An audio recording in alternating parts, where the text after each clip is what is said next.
Vamos a orar, vamos a presentarnos delante de Dios porque ya hemos leído la lectura y vamos a pedirle a Dios que nos ayude a entender nosotros y a interpretar yo correctamente la palabra.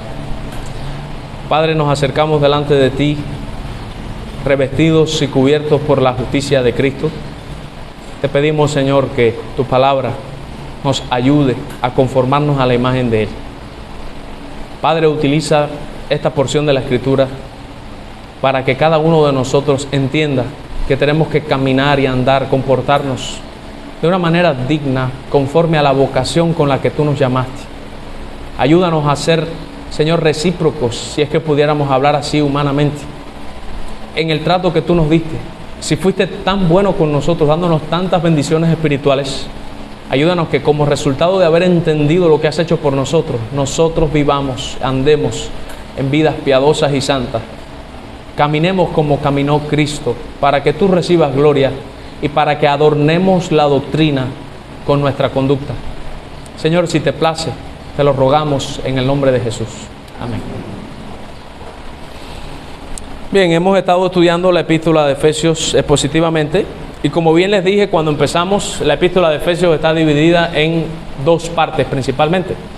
Capítulos 1, 2 y 3 son las partes teóricas. Pablo va a explicar la parte doctrinal. Él quiere que nosotros entendamos ciertas cosas que ya vimos. Hemos sido predestinados, hemos sido elegidos, santificados, redimidos, sellados, dotados de inteligencia y de sabiduría para entender el misterio de Dios, sobre todo lo que tiene que ver con Cristo. Opera en nosotros un poder de supereminente grandeza que nos hace creer y que nos hace ser resucitados espiritualmente, así como Dios levantó a Cristo de entre los muertos. Hemos sido salvos por pura gracia, no hemos cooperado para nada en nuestra salvación. Estábamos muertos en delitos y pecados y Dios nos dio vida estando muertos todavía, dice el texto.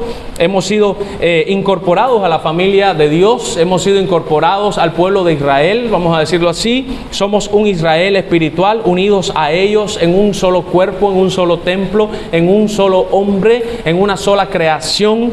Somos un pueblo nada más, no existen dos pueblos de Dios, sino que hay uno solo. ¿Y quién es el pueblo de Dios? Todos los creyentes, ya sean judíos o gentiles en todas partes del mundo. O sea, todos los creyentes son hijos de Abraham según la fe y por tanto herederos de la promesa. ¿Cuál fue la promesa? De que Dios iba a bendecir todas las naciones de la tierra en Cristo, que era la simiente. La promesa fue hecha a Abraham y a Cristo, y a nosotros estar unidos a Cristo por medio de la fe, pues recibimos los beneficios de la promesa que se le hizo a Cristo. Por tanto, somos los herederos del mundo, explica Pablo, y por eso es que el Salmo 37 dice que los mansos heredarán la tierra. Viviremos en cielo nuevo y tierra nueva junto con Dios. Heredaremos la tierra entera, y esa es la promesa que Dios le hizo a Abraham y que se la hizo a Cristo.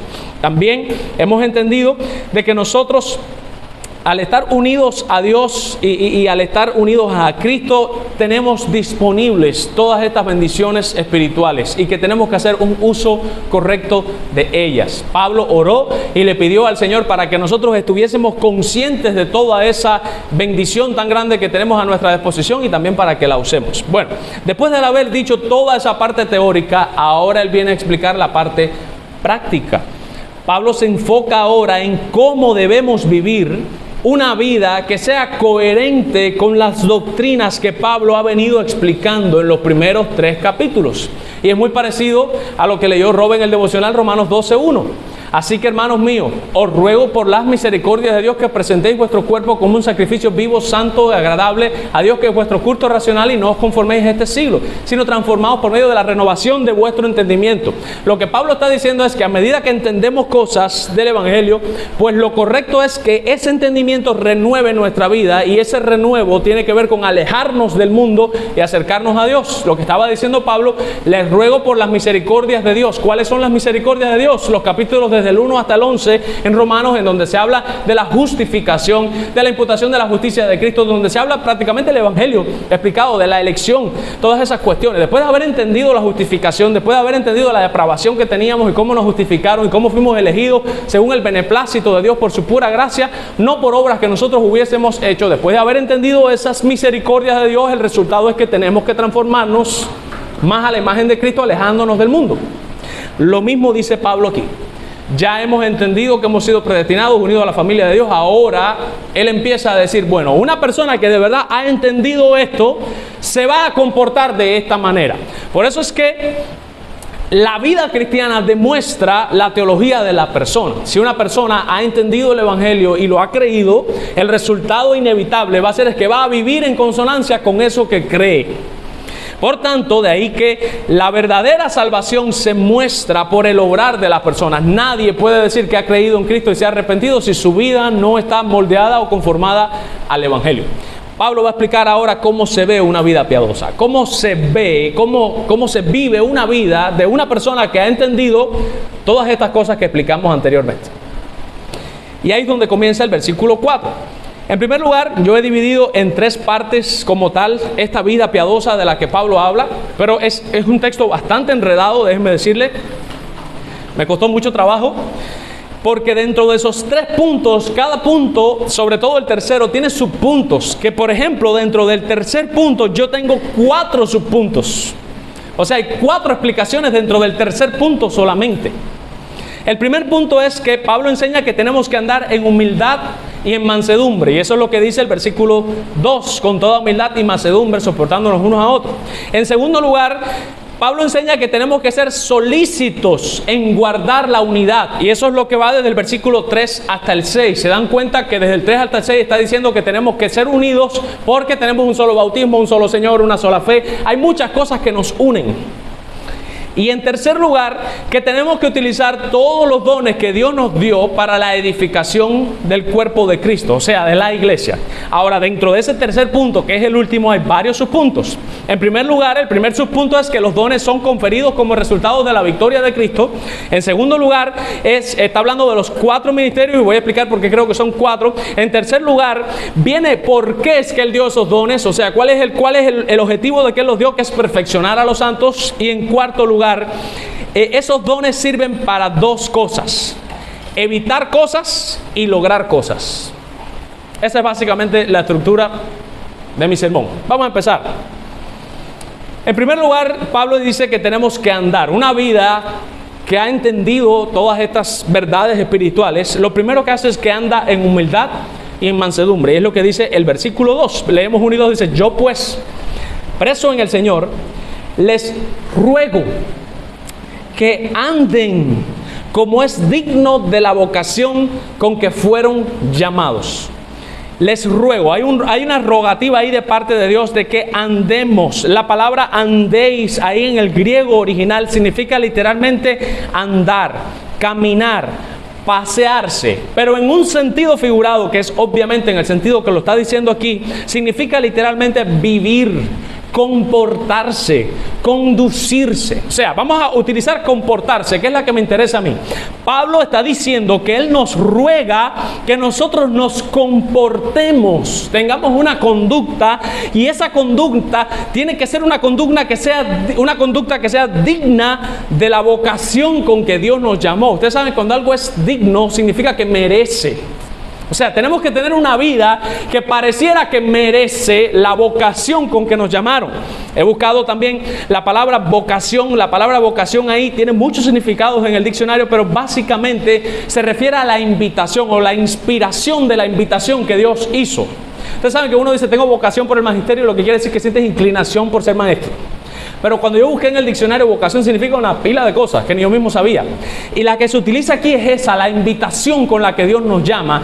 Pero tiene que ver con lo que inspira a Dios a invitarnos. Lo que inspiró a Dios a invitarnos fue su aceidad. Y ustedes entienden ya ese texto. Fue en Él mismo. Todas las misericordias de Él se encuentran contenidas en Él mismo. No es nada bueno que vio en nosotros, sino que Él mismo se inspiró en Él mismo, en su propia gracia, y nos hizo un llamado muy entusiasta, lleno de gracia: vengan. Entonces nosotros tenemos que vivir de acuerdo a esa vocación, a esa invitación, esa inspiración de esa invitación que Dios nos hizo cuando nos llamó. Y ahora Pablo empieza a decir cómo. Bueno, dice con toda humildad y mansedumbre. Voy a explicar las 2 palabras porque es importante que entendamos. En primer lugar, la palabra humildad en griego significa literalmente humillación de la mente. O sea, la humildad es una condición mental, no una condición de comportarse. Ustedes saben que hay gente que les encanta aparentar una falsa modestia. Muchas personas con las que he chocado en la universidad y en el seminario también. Son de este tipo de gente que se hacen las que no saben, para que tú le digas y después que ellos te hacen una pregunta y tú le no, yo creo esto, y después que terminas tú pensando que ellos no saben nada, entonces ellos después vienen y te dicen y te das cuenta que ellos sabían más que tú del tema. Hay personas que son así, hay personas que tienen una falsa modestia. Ellos delante de las personas quieren aparentar que son muy humildes, pero en su mente lo que ellos piensan de sí mismos es que ellos son lo máximo. La humildad es una condición mental, fíjense, no es de apariencia, es una humillación en la mente. La idea que da la palabra es como que usted en la mente se percibe a sí mismo como alguien humillado, como alguien que no merece lo que tiene, como alguien que sabe que todo lo que tiene es por pura gracia, como alguien que entiende que somos gusanos, que somos malvados, depravados. Es una condición mental donde tú sabes quién tú eres y sabes que no te puedes jactar por lo que eres, o por donde estás, o por el puesto que tienes, o por lo que haces.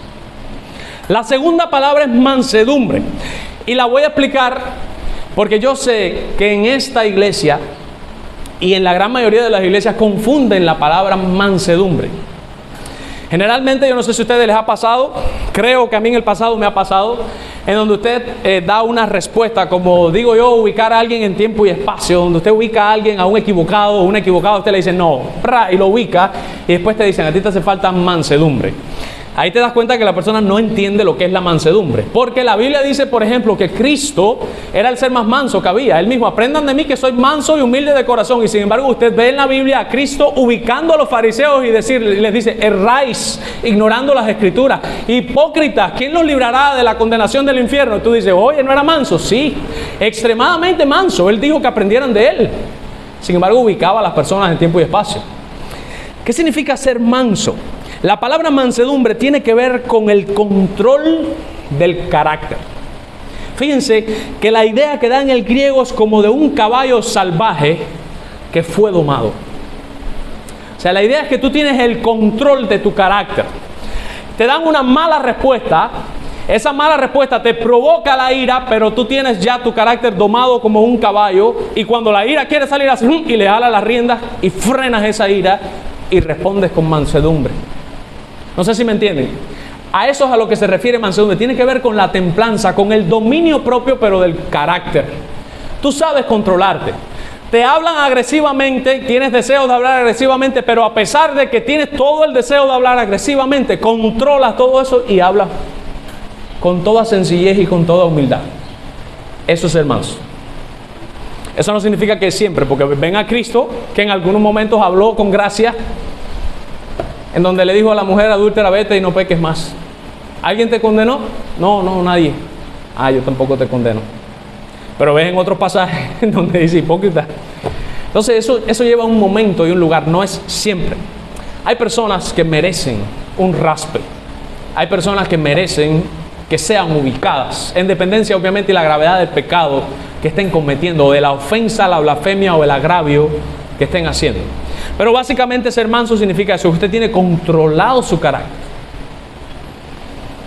Pablo dice que una vida piadosa anda en humildad de mente, o sea, usted sabe quién usted es. Tú sabes, yo lo sé, que yo no me merezco nada y que si Dios me mira tal y cual soy, yo soy totalmente depravado y lo que me merezco es la ira de Dios. Yo estoy consciente, eso me mantiene humilde, con los pies en la tierra. Y manso, tengo genio, pero me controlo. Domino mi carácter y respondo con suavidad y no digo lo que quería decir. Eso es una vida piadosa, una vida que ha entendido las misericordias de Dios. Y hermanos, esto tiene que ver mucho con entender el Evangelio.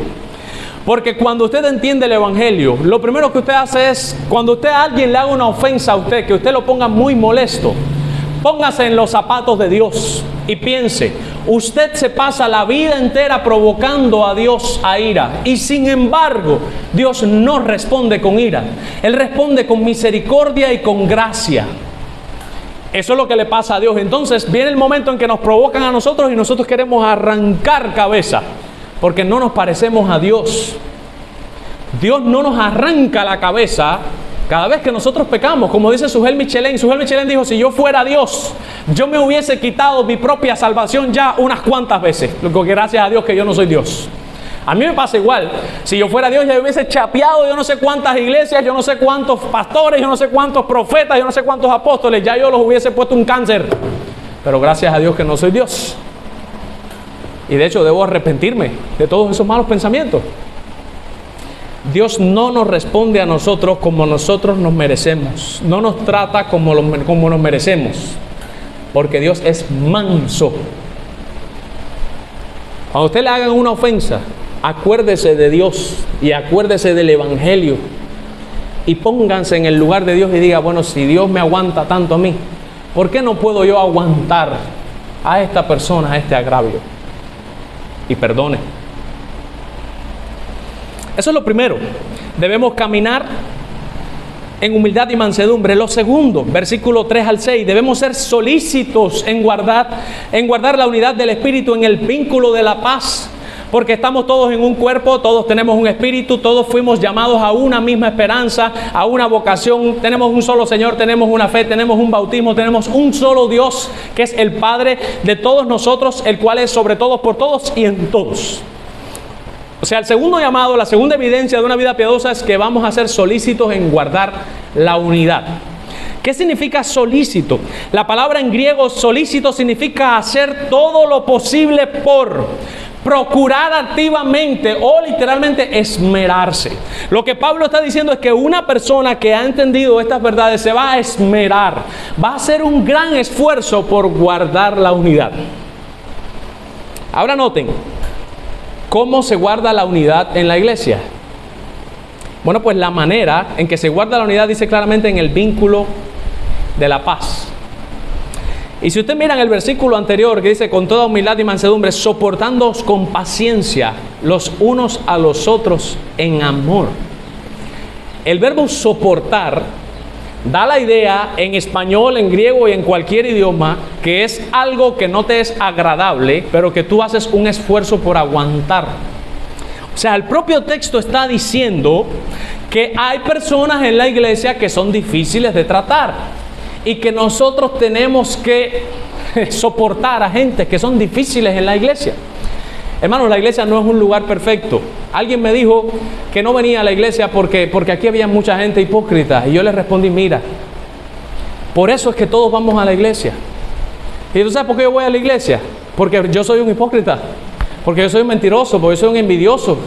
Y como yo estoy consciente de que yo tengo todos esos pecados en mí, por eso es que voy a la iglesia a buscar de Dios, porque yo sé que si depende de mí, yo sería el más envidioso, el más macabro de todas las personas, pero yo voy a la iglesia a buscar de Cristo para que Cristo me transforme. Y le dije, en la iglesia cuando usted llega a un bulto de gente que estamos todos llenos de defectos, pero que hemos entendido que somos defectuosos y por eso vamos a la iglesia, para que Dios nos transforme. Por eso le dije, no esperes nunca encontrar una iglesia perfecta. No hay iglesia perfecta. Y dice Sugel, a ver si me acuerdo, dice vivir con los santos en la gloria. No, vivir con los santos en el cielo. Los santos son los cristianos. O sea, vamos a ponerlo, vivir con los cristianos en el cielo, eso será una gloria. Vivir con los cristianos en la tierra, ya esa es otra historia. Entonces sí, hermanos, la iglesia es imperfecta y tenemos que soportarnos unos a otros con paciencia, lo dice claramente. La paciencia da la idea de como resistencia, aguantar, y en amor. Y dice ahí, el amor que viene ahí es agapao, amor ágape, amor de acción, amor que se demuestra. Y entonces esmerarnos en guardar la unidad del Espíritu, habiendo paz entre nosotros porque nos soportamos en amor. Y porque cada uno de nosotros está en el mismo cuerpo.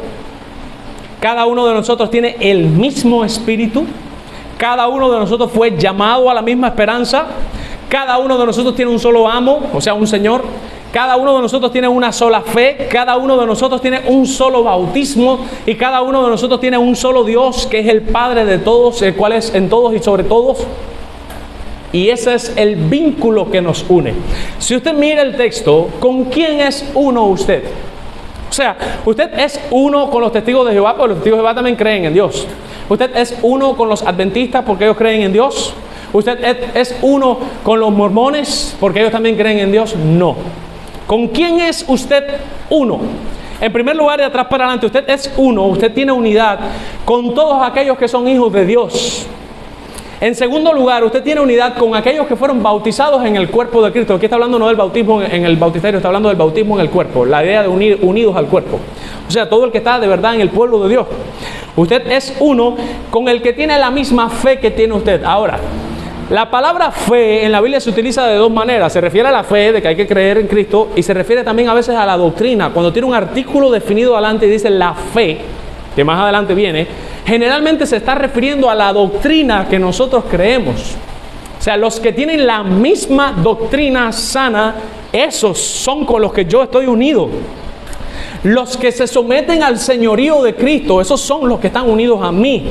Los que fueron llamados igual que yo, los que tienen el Espíritu de Dios, esos son los que están unidos a mí.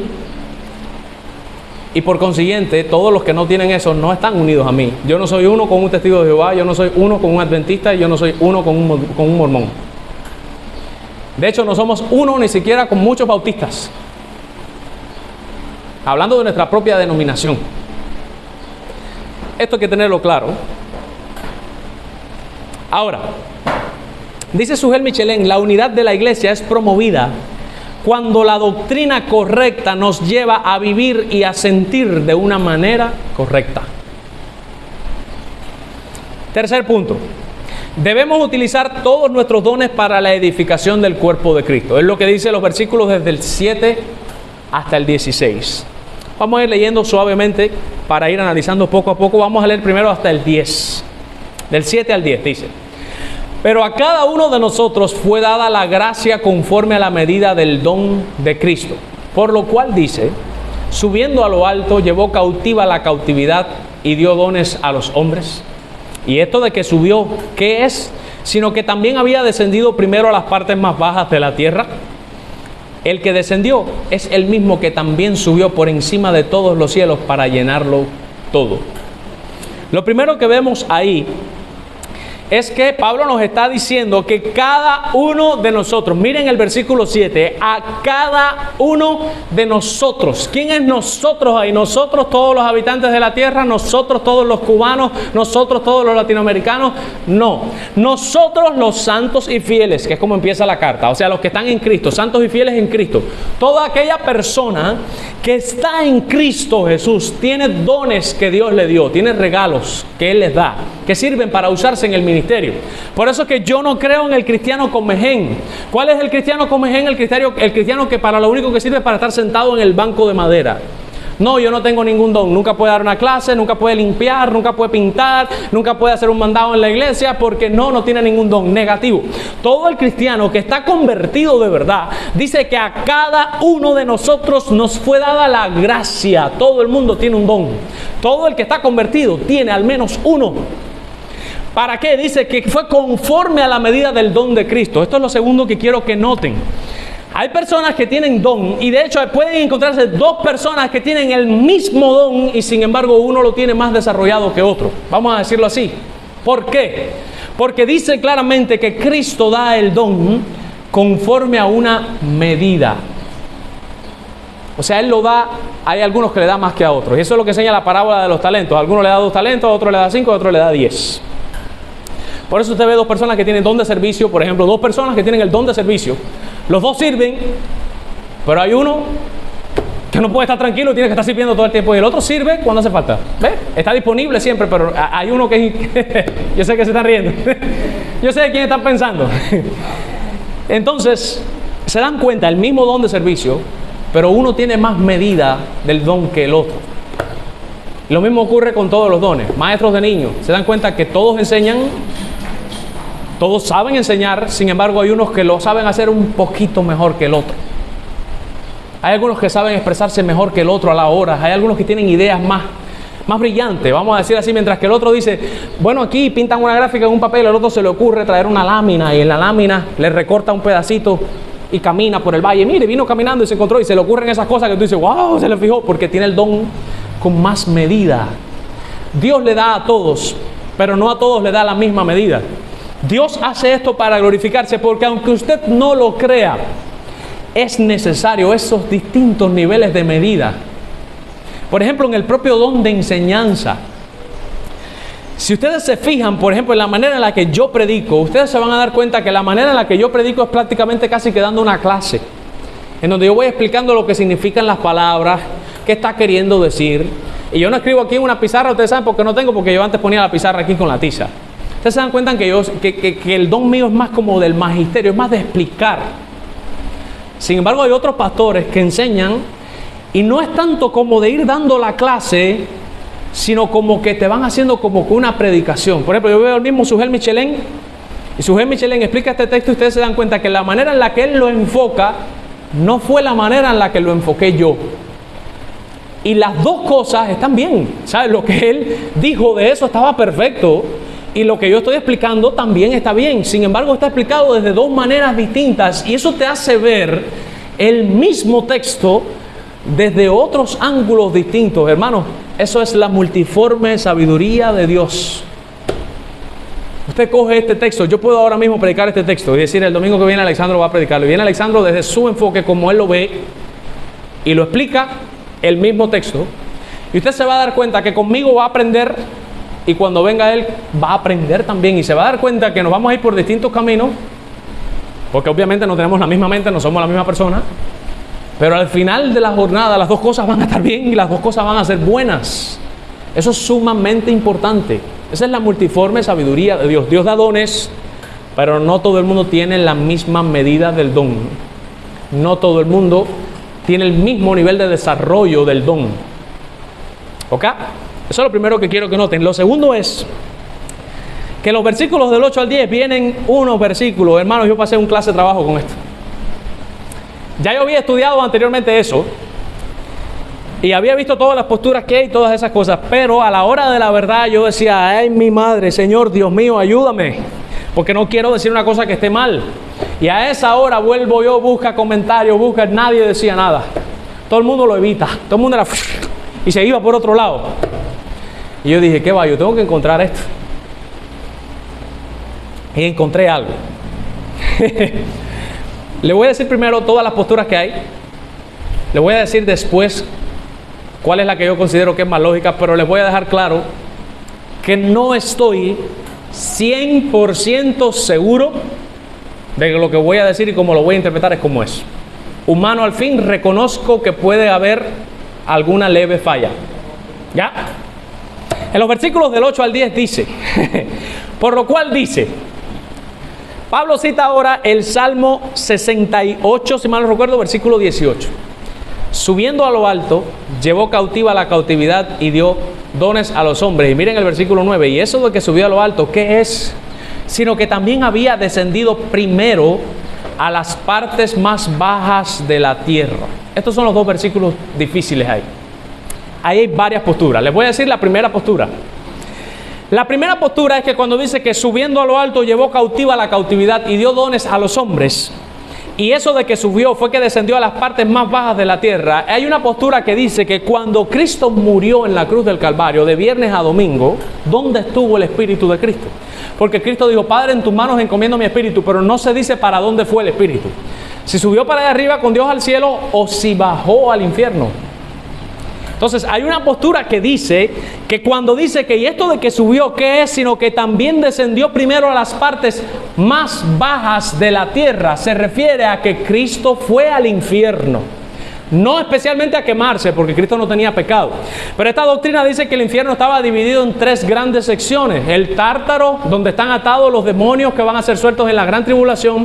El Gehenna, que era el lugar donde la gente se quemaba, donde había tormento. Y el seno de Abraham. ¿Se acuerdan en la parábola del rico y Lázaro? Dice que Lázaro estaba en el seno de Abraham y el rico estaba en el Gehenna. Y dice que había una gran cima con ese, por eso es para abajo, un gran precipicio que no dejaba que uno pasara de aquí para allá. Pero se dan cuenta que al parecer están en el mismo lugar.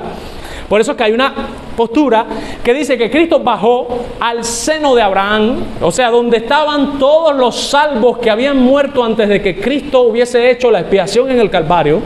Y ellos dicen que como Cristo no había hecho la expiación en el Calvario, pues entonces ellos no podían entrar directo en el cielo porque todavía la sangre de Cristo no los había lavado y tenían que esperar a que Cristo hiciera el sacrificio. Y por eso iban para el seno de Abraham a esperar a que Cristo los viniera a buscar. Entonces esta postura dice de que Cristo bajó allá abajo al seno de Abraham, cogió cautiva la cautividad y la llevó a lo alto, o sea, los llevó para el cielo. Esa es la primera postura. La otra postura explica claramente, y esta obviamente es por la que más me inclino porque es la que más sentido le veo. O sea, esta que dije era la que yo creía antes. Después que entré al seminario y estudié un poco más, ya empecé a dudar aquella. Después la cambié, pero igual la volví a estudiar ahora para decir esto porque quería tener todas las propiedades. Esta otra postura interpreta el Salmo como lo que significa. Por ejemplo, el Salmo 68, versículo 18, ese salmo completo está hablando de la victoria de Jehová sobre sus enemigos. ¿Sabe? Cuando usted se lee el Salmo 68 está explicando que Jehová triunfa sobre sus enemigos. Ahora, hay una parte cultural aquí que tenemos que entender. Cuando un pueblo, cuando un capitán vencía a otra nación, el capitán solía entrar en la ciudad suya haciendo una procesión. ¿Qué es una procesión? Como una caravana. Él venía adelante en su caballo con todos sus ejércitos detrás, y detrás de ellos venían atados y encadenados todos los prisioneros de guerra que se llevó cautivos de la nación a la que atacó y a la cual le ganó. Entonces él venía entrando a la ciudad con todos sus prisioneros de guerra, de los cuales cogían todo el botín que era de oro, las cosas buenas que ellos se encontraban allá en aquella ciudad, y venían entrando a la ciudad en una procesión y traían cautiva la cautividad de prisioneros y la entraban a la ciudad, y después cogían el botín y lo repartían entre todos y daban dones o regalos a la gente del pueblo. Esta segunda interpretación interpreta el Salmo, ya que el Salmo está hablando de que Jehová triunfa sobre sus enemigos, pues ellos aplican eso a Cristo. Pablo especialmente lo aplica a Cristo, como que Cristo triunfa sobre sus enemigos. Básicamente lo que dice esta postura, que aquí a lo que se refiere es que cuando Cristo murió en la cruz del Calvario, Él derrotó a todos sus enemigos y cogió, para que ustedes me entiendan, hay una masa de gente perdidas, y viene Cristo, y de esa masa de cautivos que están cautivos del diablo, el diablo son prisioneros del diablo, viene Cristo y vence en la cruz del Calvario y coge de este grupo de cautivos un grupo de gente y se los lleva cautivos hacia su reino y los salva. ¿Van entendiendo hasta ahora? Y por eso es que dice que se llevó cautiva la cautividad. Aplicando el Salmo, es verdad que el Salmo está hablando de la victoria de Jehová. Pues aquí Pablo lo utiliza como que Cristo venció y Él fue y al reino de Satanás lo atacó y le llevó cautivos a la gente de Él y se los llevó para su reino. Y cuando dice, y esto de que subió, que es también, sino que también descendió a las partes más bajas de la tierra, ellos dicen que es que Cristo se encarnó. Ellos dicen que se refiere a la encarnación. Yo personalmente le hallo más sentido, para ser honesto con el texto, Janiot, le hallo más sentido de que bajó al Hades. ¿Por qué? Porque si ustedes se dan cuenta, en el texto hay un contraste entre que bajó a la parte más baja de la tierra y entre que subió a lo más por encima del cielo. Ustedes se dan cuenta que está la tierra y el cielo, y Él sube más arriba del cielo y hay un contraste como que bajó más abajo de la tierra. Se dan cuenta que hay un contraste, hay 4 lugares ahí, cielo y tierra, por encima del cielo y partes más bajas de la tierra. Dice que cuando Él resucitó subió a las partes más arriba del cielo, o sea, no es este cielo, es el cielo. Y eso se contrasta con que bajó a las partes más bajas de la tierra. Y eso es lo que decía el credo de los apóstoles, que descendió al Hades. Lo dejan ahí, como que se murió. Ese texto está oscuro. Eso lo sabremos a ciencia cierta en el cielo. Si de verdad Cristo bajó al Hades, si de verdad estuvo en el seno de Abraham, si de verdad se llevó a los salvos que estaban ahí, o si estuvo en el Hades refiriéndose como que estuvo muerto nada más y punto. Ahora, lo que sí parece más claro es que aplicar el Salmo a que Cristo vence en la cruz del Calvario, se lleva cautivos prisioneros de Satanás y los lleva a su reino. Y ahora miren lo que dice en el versículo 12. Dice, y Él mismo constituyó a unos apóstoles, a otros profetas, a otros evangelistas y a otros pastores maestros. Si usted interpreta el texto a la luz del contexto, ustedes se dan cuenta quiénes son esos apóstoles, quiénes son esos profetas, quiénes son esos evangelistas y quiénes son esos pastores maestros. Según el texto, de los mismos que Él se llevó cautivos, de ese mismo bulto de gente, a unos de ellos los cogió para ser apóstoles. A otros de ellos los cogió para ser profetas. A otros de ellos los cogió para ser evangelistas y a otros los cogió para ser pastores y maestros. Y al resto lo dejó para ser iglesia. No sé si me entienden. Por eso es que dicen que estos hombres de los que están hablando aquí son hombres dones. O sea, hombres regalos. Por eso es que yo una vez leí en un texto que dicen que los pastores, hablando específicamente de los pastores, son un regalo de Dios para la iglesia. Usted se da cuenta, el texto está diciendo que Él se llevó cautivo del diablo, se los quitó, y de esa misma gente que le quitó, a unos de ellos se los dio de regalos a la iglesia como apóstoles. A otros de ellos se los dio de regalo a la iglesia como profetas. A otro bulto de ellos se los dio de regalo a la iglesia como evangelistas.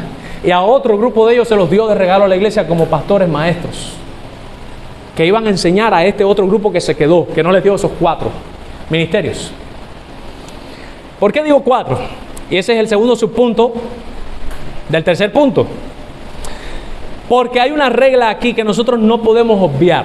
Por ejemplo, en griego, el caí es el i, el famoso i. Entonces, fulano, i, mengano, ciclano, i, i en griego es caí. En griego el caí es vinculante. Entonces está diciendo que este y este están al mismo nivel. En español es igual. En español el sujeto de la oración Pedro y Juan es Pedro y Juan, porque el i los une y los pone al mismo nivel. No es ni Pedro ni Juan, es Pedro y Juan. Entonces en griego es igual, los vincula.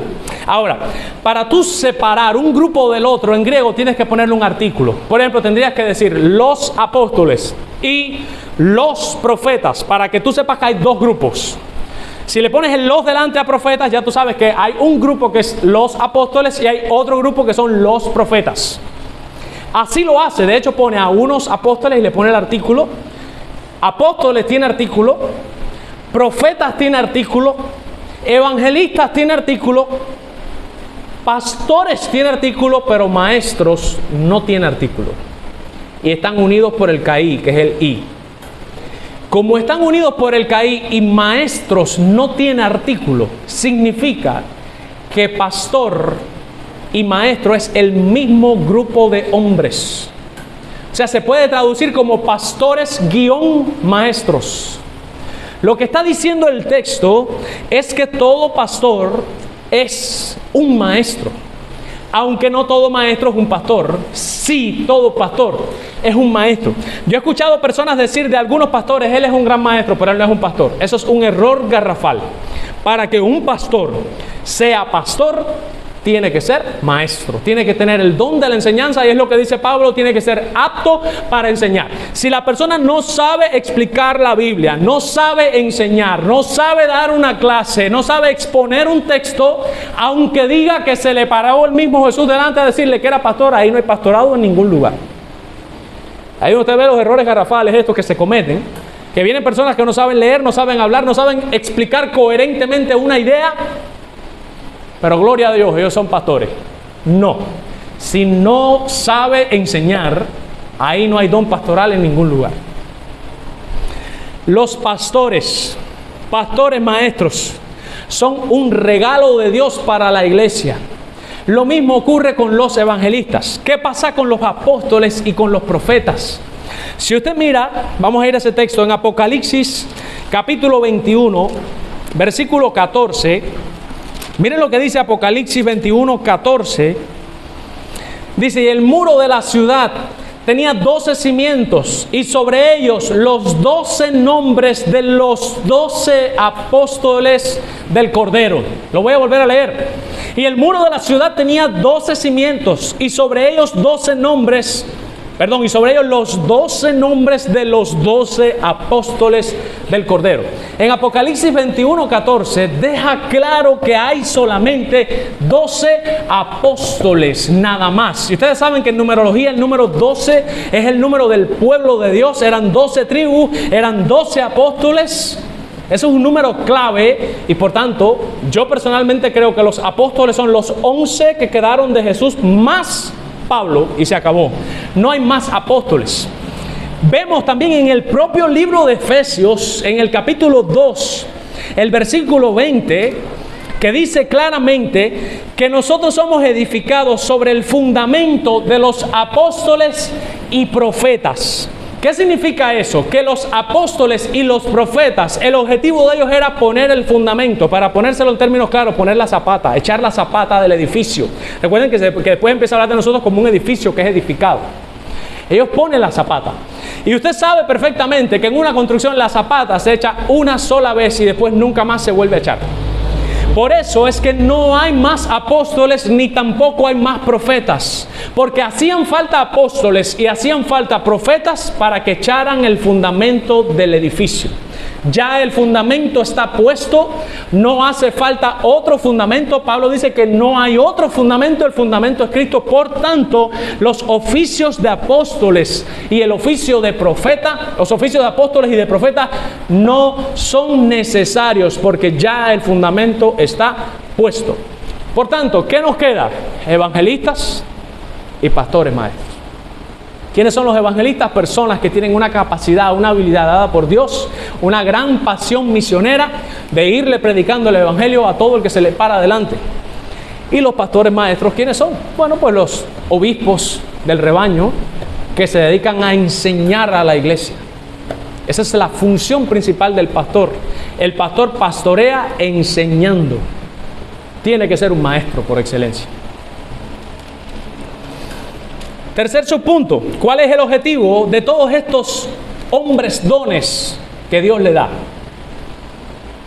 El objetivo, de acuerdo al versículo 12, es perfeccionar a los santos para la obra del ministerio y para la edificación del cuerpo de Cristo.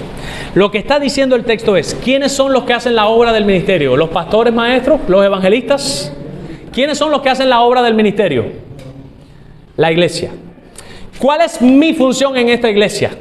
Y el día de mañana, si Dios nos permite tener más pastores en esta iglesia, ¿cuál sería la función de los pastores? ¿Hacer todos ellos el trabajo? ¿Hacer yo todo el trabajo? No. Mi función es capacitarlos a ustedes, equiparlos a ustedes para que ustedes hagan la obra del ministerio. Parte de mi ministerio pastoral es lograr que ustedes trabajen en la obra del ministerio y para eso los tengo que enseñar y los tengo que poner a trabajar.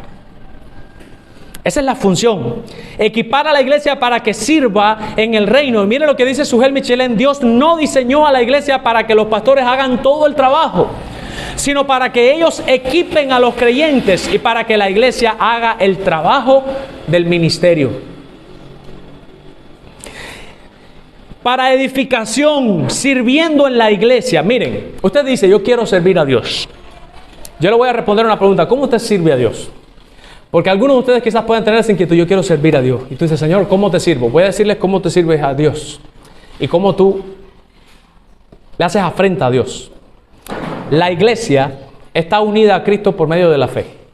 Bendecir a la iglesia, ayudar a la iglesia en cierto sentido es bendecir y ayudar a Cristo. Y perseguir a la iglesia, hacerle daño a la iglesia en cierto sentido es perseguir y dañar a Cristo.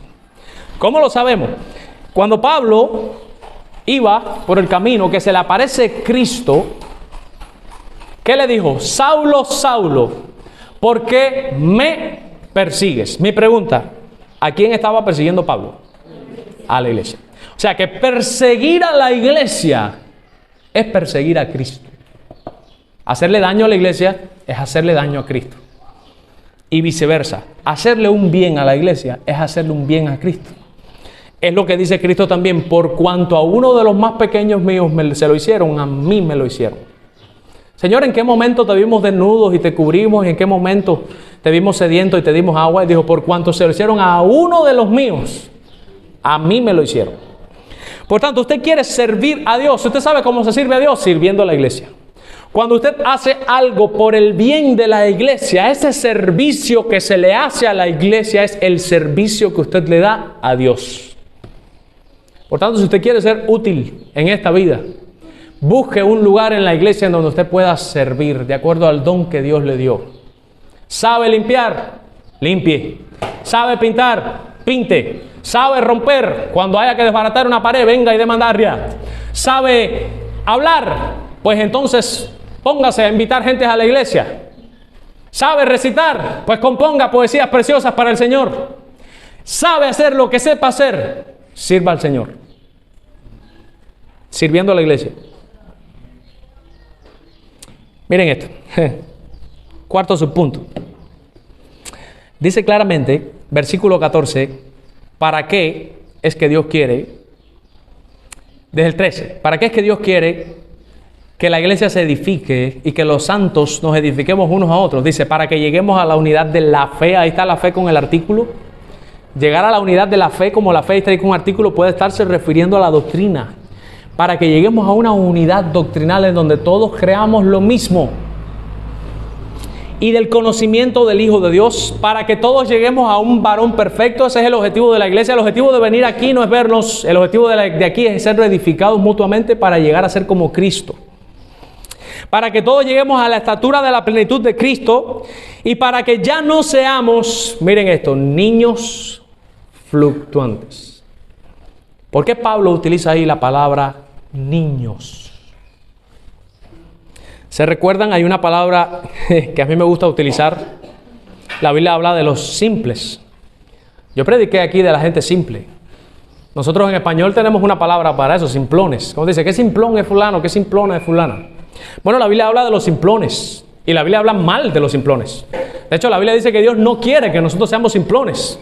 La ley de Jehová es perfecta, que hace sabio al sencillo. Y la palabra que viene ahí, simple, que hace sabio al simplón. ¿Qué es un simplón? Proverbios lo decía, que el simplón ve el daño y no se quita y pasa por porque es simplón. ¿Se recuerdan cuando yo di esa predicación aquí que un simple es esta persona que todo lo cree? Es muy fácil de engañar. Todo lo cree. Cualquier cosa que le digan, ya no, se lo cree. Eso es un simplón. Dios no quiere que seamos así. Cuando una persona es simplona en cuanto a la fe, es muy fácil de engañar. Cualquier falso maestro lo puede engañar. Cualquier persona le puede decir cualquier cosa, ya se lo cree. Dios me dijo que tú vas a ser un profeta. Yo voy a ser un profeta. Ya, tan fácil, fue tan fácil engañarte. Sí, la gente simplona son súper fáciles de engañar. De hecho, yo no sé, para que ustedes vean, el Señor que me perdone, no quiero ofender, realmente no es mi objetivo ofender. Pero yo miro las predicaciones, por ejemplo, algunos extractos de las predicaciones de Yesenia Ten o predicaciones de Harrigan, que obviamente son falsos maestros, y tú te das cuenta lo fácil que es para ellos engañar a la gente que están allá abajo. Por ejemplo, ellos se ponen a hablar cosas que si realmente tú le quitas el énfasis de la voz, no están diciendo nada del otro mundo. Ellos dicen como, por ejemplo, la palabra de Dios es viva y eficaz, y tírate de rodillas y ayuna para que Dios te responda. Y dobla rodillas por la madrugada y levántate y Dios te va a hablar. Eso mismo, lo que no lo dicen así. ¿Cómo lo dicen? ¿Tú quieres que Dios te responda? Caminando aquí, ¿tú quieres que Dios te responda? Tírate de rodillas, levántate y ora. Y la gente empieza, ¡ey! Tú dices, tan fácil. Mi hermano, si tú le quitas el énfasis y usted escribe en una hoja lo que dijo y usted lo dice, tírate de rodillas y ora. Y tú vas a ver cómo Dios va a resolver tus problemas. Busca al Señor en las madrugadas y Él te va a ayudar. ¿Quién de ustedes se levanta en una efusividad aplaudiendo? Nadie. Usted se da cuenta que realmente no dijo la gran cosa. No fue que dijo una gran doctrina, explicó, ¡ay, la expiación, me enteré de lo que él... No, dijo una bobería. Pero como lo dice en ese nivel de emoción, los simplones que están abajo, que cualquier grito ya creen y salen diciendo, ¿qué clase de predicación? No, ¿qué clase de gritería? Pero realmente, si tú escribes lo que él dijo, no dijo nada que sirviera. Entonces ahí están los simplones allá abajo. ¡Oh! Muy conmovido, salí lleno. No. Tú saliste irritado de la gritería. Dios no quiere que seamos niños en cuanto a la fe. Dios no quiere que seamos niños. Miren estas palabras. Miren estos textos. Pablo mismo. Romanos capítulo 2, versículo 20. En Romanos capítulo 2, el versículo 20, dice claramente, hablando de los judíos, dice, instructor de los indoctos, maestro de niños, que tienes en la ley la forma de la ciencia y de la verdad. Está hablando de los judíos que engañan a los cristianos, que los hacían judaizarse. Y miren lo que dice, instructor de los indoctos. Ahí hay un paralelismo, recuérdense el paralelismo que utilizan los judíos, los hebreos. Es maestro, el falso maestro es maestro del indocto y es instructor de los niños. ¿Se dan cuenta que maestro e instructor son las mismas personas y que el indocto y el niño es la misma persona también. ¿Qué cosa es ser un niño en la fe? Ser un indocto. Cuando usted busca el significado de indocto en el diccionario, yo se los voy a dividir. Docto significa culto. In, delante, es que no. O sea, es un inculto en las cuestiones de la fe. No es que no estudió, es que no estudió la Biblia. Es esta persona que no sabe ni dónde está parado en la Escritura. Y eso te pone en una condición de niño espiritual y te hace muy fácil, una presa fácil para el falso maestro. Quedarse siendo un niño en las Escrituras, no saber, no dominar las Escrituras, te pone en un grave peligro de que un falso maestro te enrede. Porque literalmente eres un niño, eres un simplón, eres un indocto, cualquiera te puede engañar.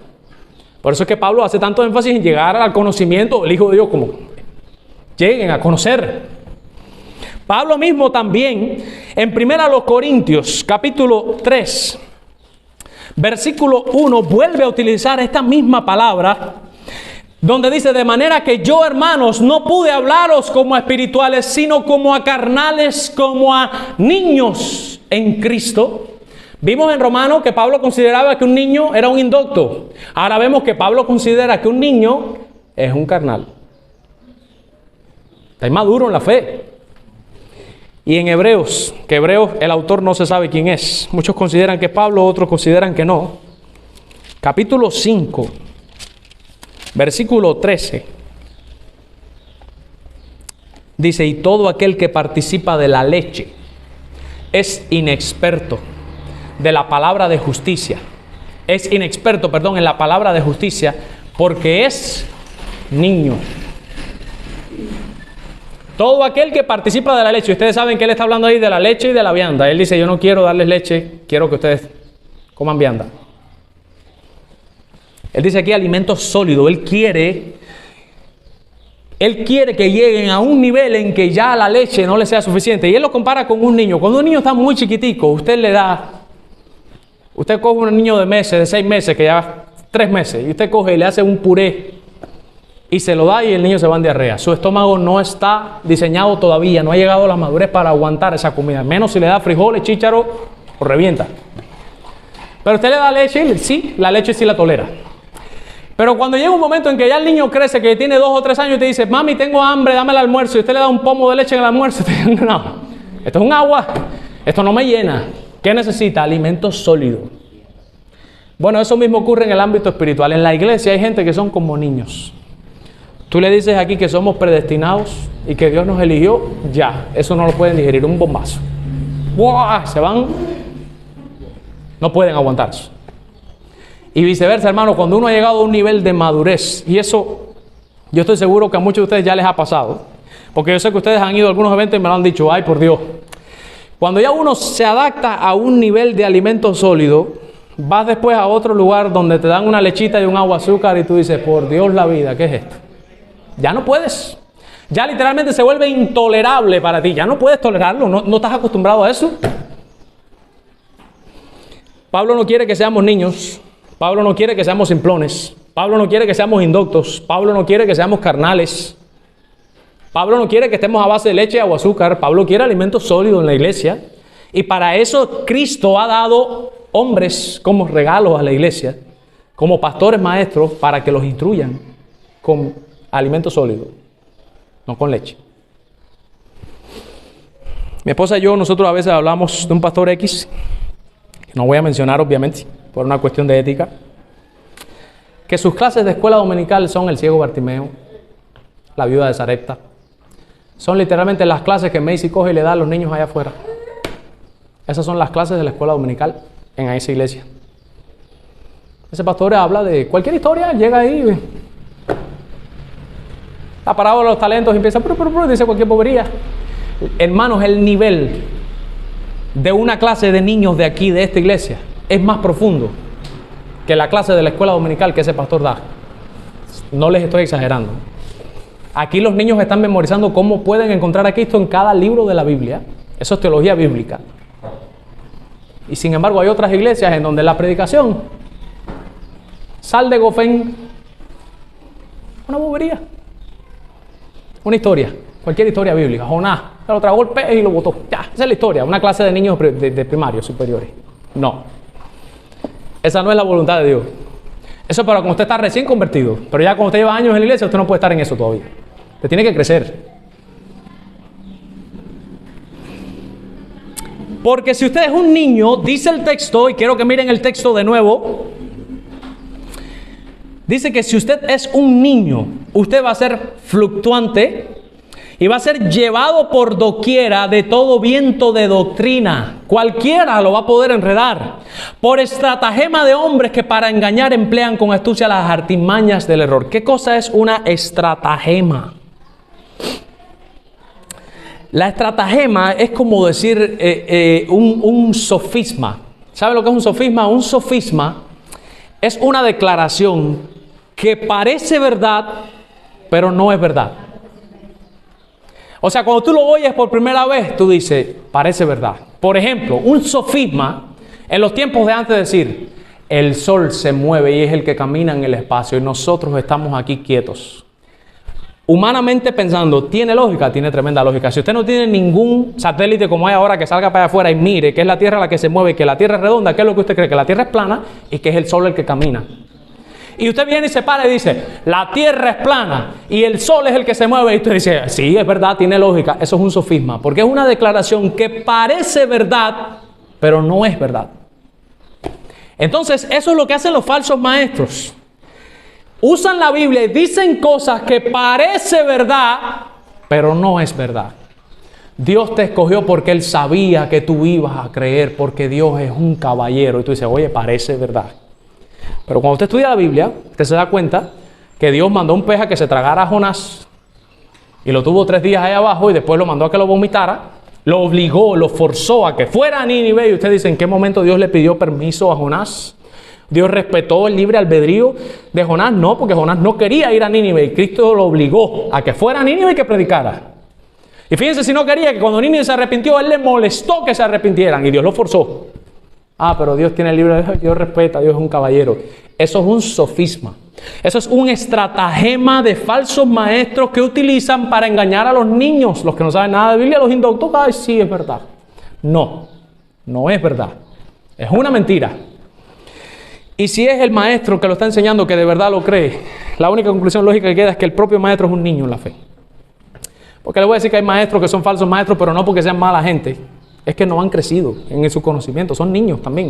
Entonces, imagínate un niño enseñándole a otros niños, pues somos una gran guardería. Dios quiere que crezcamos a la estatura de Cristo. Y es lo que sigue diciendo más adelante.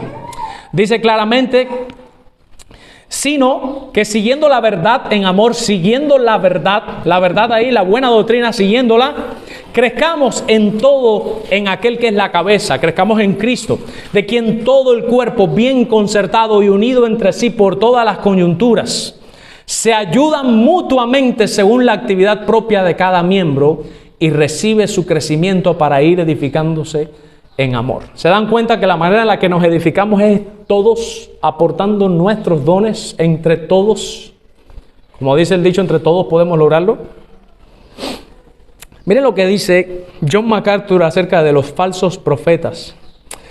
John MacArthur dice, los falsos profetas tienen un propósito: engañar a los falsos creyentes, a aquellos que no aman a Dios ni se someten a su palabra. Pero un verdadero hijo de Dios no permanecerá en el error, sino que el Espíritu Santo que mora en él lo guiará a toda verdad. Esa es la promesa que hizo Jesucristo en Juan capítulo 16, versículo 13. Por tanto, hermanos, a modo de conclusión, después de nosotros haber entendido todas las bendiciones espirituales de las que Pablo habló, lo único que puede venir como resultado es que nosotros comencemos a comportarnos humildemente de mente, sabiendo lo que somos, y que nosotros comencemos a ejercitar la mansedumbre, en donde se tiene controlado su carácter, y esos hermanos que son difíciles en la iglesia, usted los soporte y les muestre amor ágape a ellos. Además de eso, tenemos que esforzarnos en guardar la unidad de la iglesia, porque tenemos muchas cosas que nos vinculan. Además de eso, nosotros tenemos que utilizar todos los dones que Cristo nos ha dado para edificarnos mutuamente y para mutuamente irnos ayudando a ir creciendo a la estatura de Cristo. Dios ha dado pastores, maestros como regalos a la iglesia para que ellos los instruyan, y esos pastores y maestros, su objetivo es equipar a los miembros de la iglesia, a los hermanos de la iglesia, para que sea la iglesia la que haga la obra del ministerio, no el pastor. O sea, no el pastor solamente. Los hermanos de la iglesia. Usted debe emplear los dones que Dios le dio, porque a cada uno de ustedes, los que están en Cristo, tienen dones dados por el Espíritu, dados por Cristo y dados por el Padre, para que usted haga su función en la iglesia. Para Dios no existe el cristiano como él. No puede haber un cristiano que no haga nada en la iglesia. Si usted está en Cristo, usted tiene algo que aportar. Y eso que usted tiene, apórtelo, hágalo para el Señor. De esa manera mostraremos una vida que está en armonía, que está en coherencia con las doctrinas que nosotros creemos. Y obviamente podemos sacar la conclusión: una sana doctrina trae como resultado una sana vida, una vida piadosa. Y viceversa, una falsa doctrina trae como resultado un falso cristianismo. Por tanto, hermanos, andemos como es digno de la vocación con que Dios nos llamó, para que de esa manera glorifiquemos a Cristo. Y si hay alguien en esta mañana que no tiene a Cristo, ciertamente el caminar tuyo no es un caminar bueno.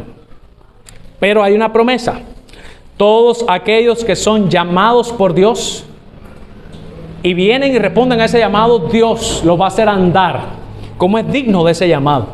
Por tanto, si usted quiere tener una vida digna, si usted quiere andar de una manera que agrade a Dios, tiene que hacer dos cosas: crea que Cristo murió por sus pecados en la cruz del Calvario y arrepiéntase de cada uno de sus pecados. Confíe en que Jesús lo lavó. Descanse únicamente en lo que Cristo hizo para su salvación. Que usted diga: yo soy salvo porque Cristo se derritió por mí. Créalo, hágalo personal. Y pida perdón por sus pecados. Y siga creyendo el resto de su vida y siga arrepintiéndose el resto de su vida. Y Dios le va a dar su Espíritu. Y el Espíritu de Dios va a hacer que usted ande como es digno de la vocación con la que Dios te llamó. Y si ya usted es cristiano, pues simplemente deje que el Espíritu de Dios lo guíe y camine como Cristo caminó. Vamos a orar. Padre, te damos muchísimas gracias por tu palabra. Te rogamos que la bendigas, Señor. Que la bendigas en nuestros corazones y que la hagas florecer.